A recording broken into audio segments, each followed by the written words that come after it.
Hello, everyone. Welcome back to yet another political episode. So we got good news. Minnesota is in chaos. That is not the good news. Minnesota is falling apart. And this was probably, very likely, the powder keg to officially get Mike Lindel in the race, because as of yesterday, Mike Lindel has officially filed to run for governor. Unlike the establishment Republicans that the Minnesota GOP keeps on electing, we got a actual MAGA populist running. Now, a lot of people will say, well, Mike Lindel, he's too right-wing for Minnesota. Are you sure this is going to work? Blah, blah, blah, blah, blah. Well, here's the thing. Minnesota's not a state that we have on the radar to pick up. But I'm telling you, this scandal is killing the DFL. It is killing them, because this is the national spotlight on the state of Minnesota of Democrat Party governance. And basically, I can't say it's over. I cannot say it's over, because I know my state. We got half the state that cares about this, that are sane, and then we have other half of the state that are angry that Donald Trump dare say Somalis are garbage. They're so angry. You know, I'm not necessarily applauding that language, but I know better that the media is trying to use that as a deflection. And I'm telling you, when you get money in the hands of terrorists, that requires an extreme response. Extreme actions acquire extreme responses. I'm not saying President Trump's response was appropriate. That's really, like, a lot of people are frustrated with the Somali community. Very frustrated. Rightfully so, honestly. Rightfully. And that's not racist to admit that. It's not. They do have a problem with that. And President Trump is infuriated. And I don't blame him.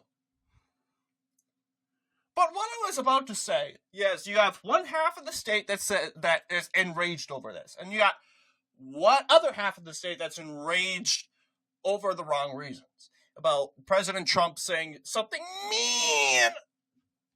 They don't care that our money, that our hard-worked taxpayer dollars are going to the hands of terrorists, but also going to the hands of lavished hotels and all this stuff. Billions of dollars, millions of dollars, all the way to, it's ridiculous. I personally knew deep down that Mike Lindel was going to run. Because, let's be honest, Mike Lindel, he was going to run in 2022.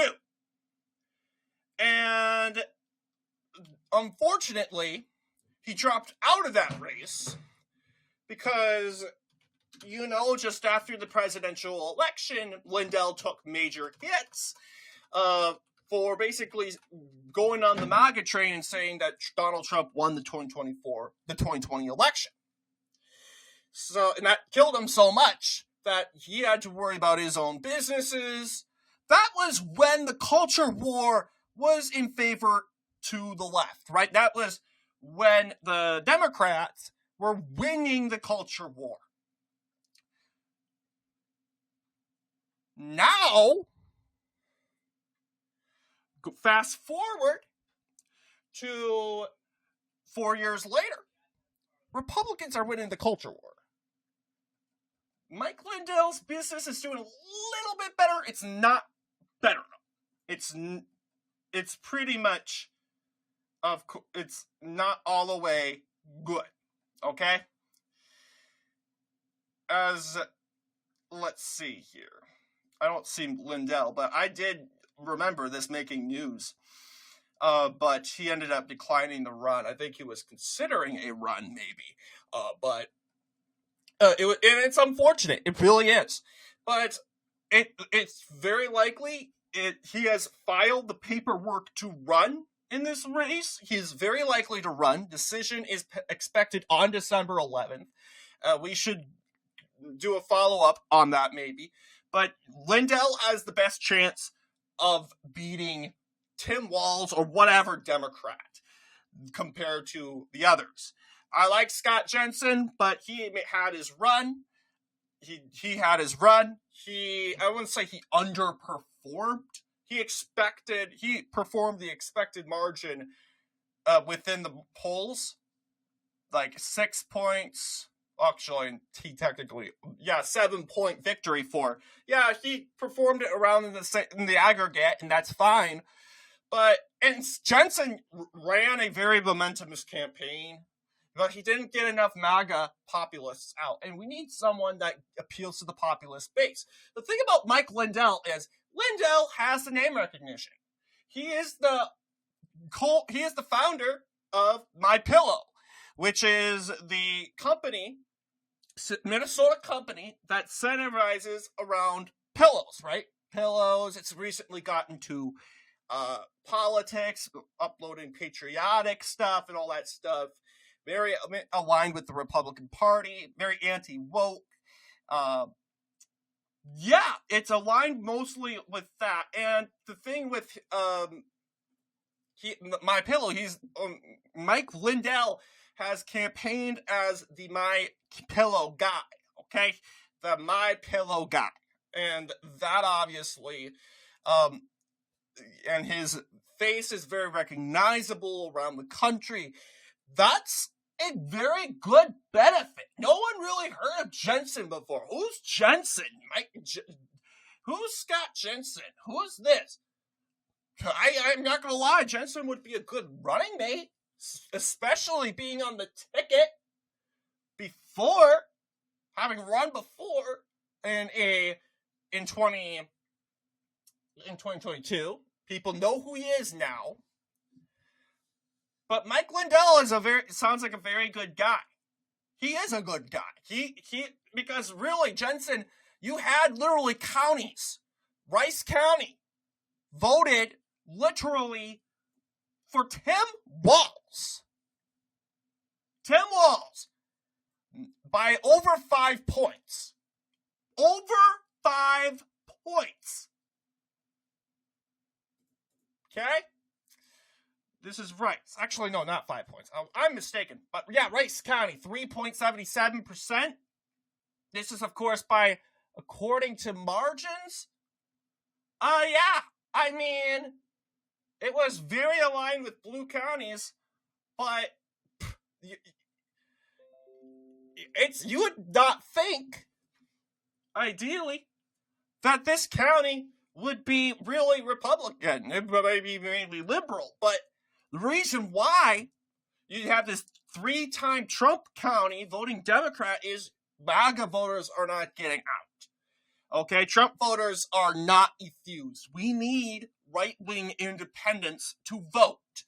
And Mike Lindel is a MAGA candidate, and I know the odds of him winning are very small, even though it would be huge if we flipped Minnesota. If we flipped Minnesota, bye-bye blue wave. You cannot say you had a blue wave. That would be hilarious. It's a very huge hill to climb, but you will see that in previous races, there has been a significant pattern shift, like in a red wave year, like 2014, 2010, you did see Democrats win, but that really doesn't really matter. I'm talking about 2006. Despite a Democrat sweep across the country, Republicans managed to hold on to Minnesota. Okay? This surprised a lot of people.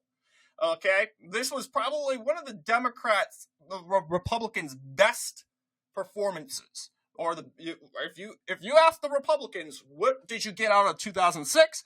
They would say Minnesota, because they were supposed to lose this race to Mike Hatch. Tim Pawlenty got reelected. It was a very, very, very close race. Razor thin, But you can officially say the autopsy, you had Peter Hutchinson taking votes, probably from both candidates. But let's just say he's taken a lot of Hatch votes, and Mike Hatch needed those votes in order to win. So obviously, this Mike Hatch took the L when it comes to that. Peter and Tim Pawlenty got reelected, which was a big W. And I get it's not 2006; it's actually 20 years later. We have the same situation here, and it marks 20 years since a Republican would win a at-large statewide race in the state of Minnesota. So it is kind of big. A lot of people say, is it time? Minnesota is not the bluest state. It's voted for Kamala Harris by like 4 points. It's more red compared to Virginia, more red compared to New Jersey, even though trends say otherwise. But it's not a Democrat stronghold. It's just deep-rooted in the Democratic Party, particularly when it comes to Minneapolis and St. Paul. Okay, you have Minneapolis, St. Paul, the metropolitan area, and really it's about how well you run the campaign, because you did have close races in 2022. You had a very close race in both races when it came to down-ballot races. You had Keith Ellison getting reelected. And I get it. People will remind me, Ellison was supposed to lose.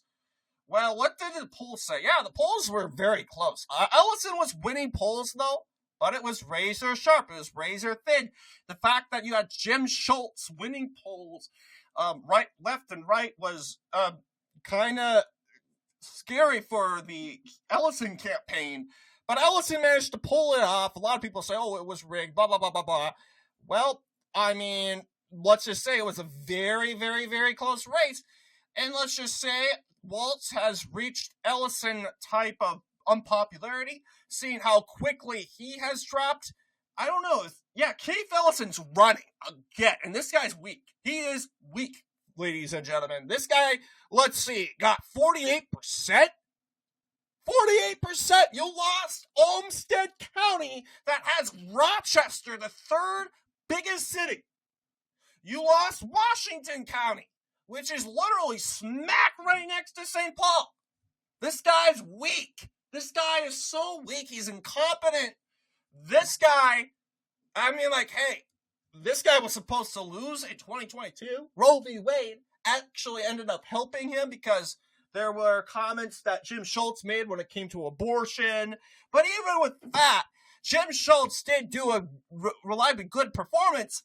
And it's likely that Jim, look at the crystal ball saying it's a toss-up now. This is a nail in the coffin for Keith Ellison. He's had his time, and he's going to find out. And although you're going to have a better list of candidates in order to beat this guy, I'm just saying. But then, of course, you had the Julia Blaha race, which was also a nail-biter campaign. Yeah, state auditor Julia Blaha has declined to run for re-election, so we're getting a new auditor here in Minnesota. Which, she's making a smart decision because she, too, was supposed to lose re-election to Ryan Wilson. This was also a huge nail-biter race. And let's just say, she managed to prevail, but I'm just saying this is the same map as the 2024 presidential race, but much darker colors. I'm just saying Ryan Wilson did way better when it came to a much redder sweep. And let's just say he did way better in the metropolitan area. I've talked about many different times about Minneapolis, these suburban cities. The blue blob right here is getting bigger because more people are expanding to the pinker areas. These areas are turning blue. And that's taking away votes. Yeah, sure, we're flipping these townships in the countryside. Yeah, but that doesn't seem to do much when we have all this, which is populated, go blue. That doesn't seem to do much good, right? So, I mean, look, I'm mostly focused on the Senate, the House races, and the governorships. But Minnesota's not really on my radar. Minnesota is stuck under this Democratic realm, this little Democratic Party, delusion, mostly because of the Twin Cities. And we had bad results in 2024 that indicated that more cities that are necessarily center-right are flipping Democratic. I don't really have my hopes up for this. We don't know how much impact, hey, guess what? I'm just saying, a lot of people say, people are going to get out and vote for Trump. Well, let's just say, the liberals are not so happy that the illegal Somalis are getting deported, okay? The liberals are enraged here in Minnesota. They're enraged. They're very angry. They're crying racism against Trump's comments. They will get out and vote. And I'm telling you, the Somalis that are here legally, expect them to reward Tim Walz, because Tim Walz is doing a good performance. Although he is literally blowing it right now. He is literally, his career, if this wasn't Minnesota, he'd be out. But it's Minnesota. It's a blue state. He is, however, trying his best to put on an act and a performance. He's saying, the Somali community is all this stuff about the Somali community. They're such amazing people. He's campaigning. He's dancing. He's tap dancing for the votes. Okay? He's going to MS Now, BS Now, whatever you want to call it. He's going to CNN. He's going to ABC. He's doing these airwaves, trying to make noise in favor for the Somali community to get votes, their votes. And I understand a lot of them, they can't vote, but a lot of them have gone through the naturalization process, which means, yeah, technically they can vote. And they will definitely punish Trump at the ballot box. So that's a headwind Republicans are supposed to, will experience. But the Somali vote, although it's influential, it will make Minneapolis more dark blue. And let's be honest, maybe the Somali vote goes blue like 90%. It's just going to add a couple more numbers. And I mean, yes, there are a lot of Somali the vote. It's very powerful in Minneapolis, but not in Minnesota. Not in Minnesota abroad. Maybe it helps determine a razor-thin race like this race, the state auditor's race. But really, you're going to rely on the uneducated college liberals. And I call them uneducated for a reason, because they're clueless. They think communism's amazing. Okay? They're going to rely on ignorance. That's how they do things. So really, I'm just saying, in reality, yeah, I mean, that is a headwind that Republicans will... Are Republicans going to sweep because of this? Well, let's see. Yes, the people that backed Scott Jensen, they're angry, okay? They will stand with, assumingly being the nominee, Mike Lindel. They will stand with him. They'll be with him 100% all the way through. But the people that voted for Walz, the people that voted for Kamala, oh boy, yeah, they will go out and vote, and they'll reward Tim Walz for being a puppet, okay? For being a puppet of the Democratic Party, for covering this up. But in the same world, this guy wouldn't have a chance. This guy would drop out. He would suspend his campaign. He would actually drop out. He would drop out. He wouldn't seek re-election. Will he seek re-election eventually? Well, it depends. Will the scandal get worse? Will they actually find something damning on Tim Walz that is pretty career-destroying amongst Democrats? Because as long as Tim Walz has the anti-Trump vote, and Democrats, the liberals, then, hey, I don't think that can work. So, I mean, it can be done. I mean, let's comparing it to the auditor's race in other races. Let's see, comparing these two races. Because assuming Republican, yeah, it had the same amount of turnout. A lot of liberals, they're like, oh yeah, crime's horrible. They probably stomached voting for Jim Schultz, but barely any of them did. Yeah, they even flipped the 2nd district. But I'm just saying, yeah, this is not good. But, yeah, you got 1 million.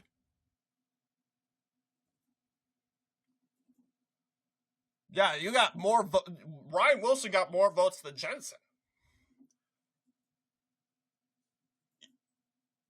However, Blaha lost more. Yeah, she got less votes. But it was still a close and tight race. But, yeah, I think overall, let's just say it's a 50-50. You perform 60% in the Hennepin-Ramsey County area. There's a good shot you could pull it off, but you gotta have 60% Republican in the West, in greater Minnesota. Okay? You need to have extraordinary. You gotta carry Blue Earth County. You gotta carry Nicollet County. Now, Mike Lindel is born and from Mankato. Okay? That should have an appeal because Tim Walz is from Mankato, which of course is right here where my cursor is, Blue Earth County. She has a strong appeal there. There's a good chance that you will lose it. Well, it's a 50-50 because he failed to carry this county for Kamala in 2024. He lost it. But it's a good chance that could happen. But I think overall, really it is going to be a 50-50 chance. I would say, in general, my prediction, if I were to do a prediction video right now for you, I probably won't. The prediction would probably look something like this. Okay?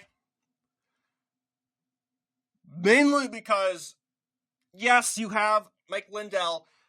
You will have the MAGA voters coming out. That will result to Blue Earth County, even Rice County and Nicollet County flipping. Okay? Carleton County would go red. In fact, I think it would go even further to the right. It's trending right quicker than you actually think. So I think it'd look something like this. But realistically, this is, of course, an upward climb. Can we win Minnesota in a blue wave? Well, 2006 did prove it can be done. And let's remember, 2006, Minnesota was more liberal compared to today.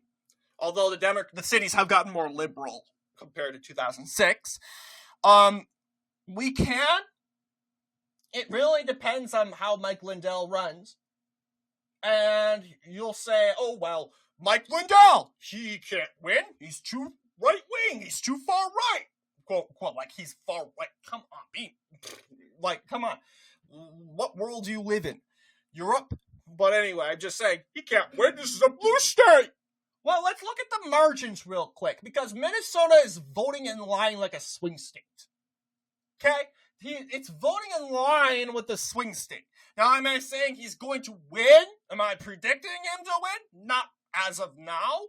It really does depend, because this Mike Lindel is well liked here in Minnesota amongst conservatives and right-wing independents. They're going to show up and vote for him.